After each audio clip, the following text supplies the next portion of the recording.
We carry out 13,000 odd assessments a year on behalf of Fencer, on Fencer registered companies and individuals.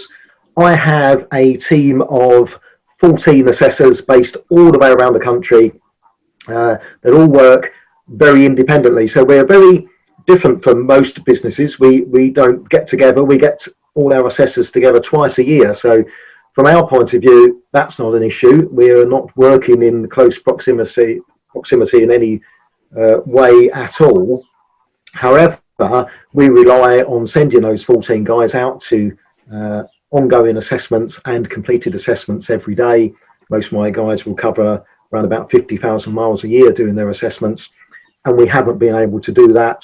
Obviously, we have most of them on furlough and a few of us still working, trying to find ways to do the urgent and important assessments that we need to carry on with in the meanwhile. We are also still doing some competency assessments, MTC, mainly renewals and new MTC assessments, and doing those virtually over a video link as well.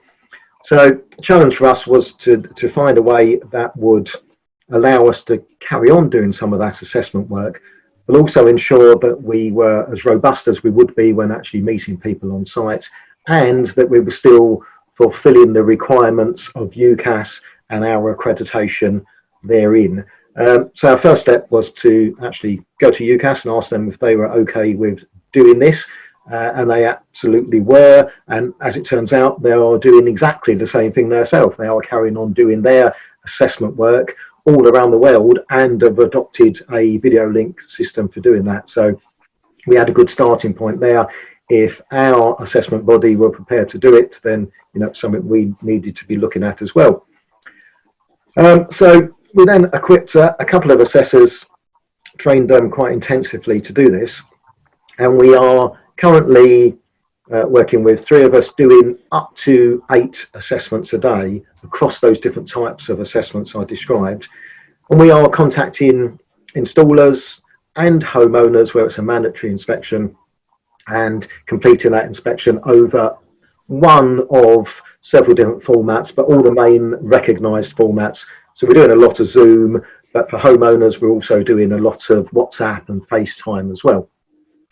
So the mandatory inspections where we're actually talking to homeowners have turned out to be a very pleasant experience. And most time people are very glad to speak to us and have something diverting to do. We are asking them to connect with us on a mobile device that they can carry around the house, and we can actually have a look from inside and outside at the installation they have just had finished.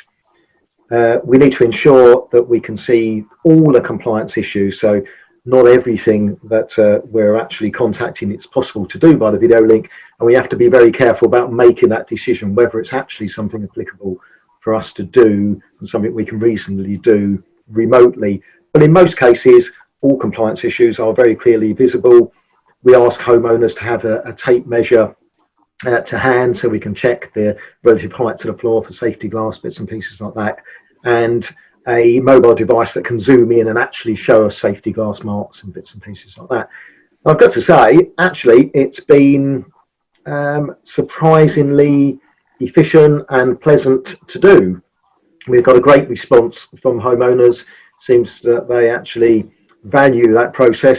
It gives them that degree of comfort that they've had someone actually look at the installation. Their fencer certificate is going to be issued, which, as we know, is very important to homeowners. And we've been able to reassure them that the process is robust, and we've checked everything we would check if we did it in the physical manner as well. That's part of what we're doing. The bigger part actually is the assessment of Fencer registered companies themselves, so companies joining Fencer, and that forms 2 aspects really. We are looking at their documentation, making sure they have the right documents in place. Very easy process to do over Zoom, for instance, where we can check public liability insurances, complaints procedures, contracts, surveys, bits and pieces like that. We're also doing a competency assessment on these new members, and that is slightly more complicated. And to enable us to facilitate us to actually be able to do that, we've developed a set of case studies that cover most of the approved documents that we would look at on a daily basis, but also some general installation and survey situations that we can then ask an installer or a surveyor to talk us through. So actually explain to us what they would do in any given situation. What we have found is that, especially around the competency assessment, it's a far more robust process than it is actually doing this on site. If we meet people on site, if any of my assessors arranges an appointment, they go out and look at a live installation. It's a difficult situation to control. You can't pick and choose exactly what process you see unless you're there all day and see a whole installation, which isn't very practical.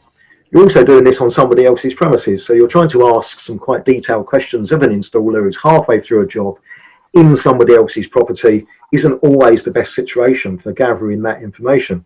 We're doing these remote assessments. We have a little more time. We're taking an hour and 15 minutes on average to run through these different scenarios, and we can then absolutely bear down on the aspects that we feel they're not so strong, and we can gather a much better, far more robust picture of their competence and their ability to self-certify their installation work. Moving forward, I think there is a real case, and we will work this up over the next couple of weeks as well, to continue doing some assessments in this manner. We have some very far-flung mandatory assessments to do. We have them in Jersey to do. We have them on the Isle of Wight all the time to do. We have them way up in Berwick-upon-Tweed, for instance, places that are very difficult to send an assessor there to do. If we can prove, and I believe we have, that this is a robust manner in which to do this, there is a great case that says this is the best way to do it. We'll continue doing some like this. We will revert back as soon as possible to doing the bulk of what we do in the normal tried and tested manner of getting our guy in front of installers, because that's where they have most impact.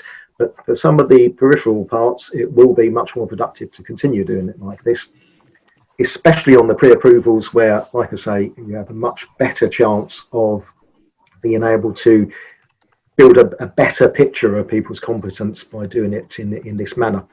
Welcome to Business Pilot, where we have your entire customer journey covered, from initial inquiry through sales and all the way into contract. Now you can see every detail in one place, uploading key information, documents and media files. Set follow-ups, and when a job is sold, move it to operations seamlessly. It's easy to schedule individuals or teams using the diary or interactive schedule board. Business Pilot allows you to manage every aspect of the job, including installation. We even have an app for your installers. Finance management and even service calls are all managed within the same system, giving you a full 360-degree view of your business from beginning to end. Try Business Pilot for free and see how it can help your business.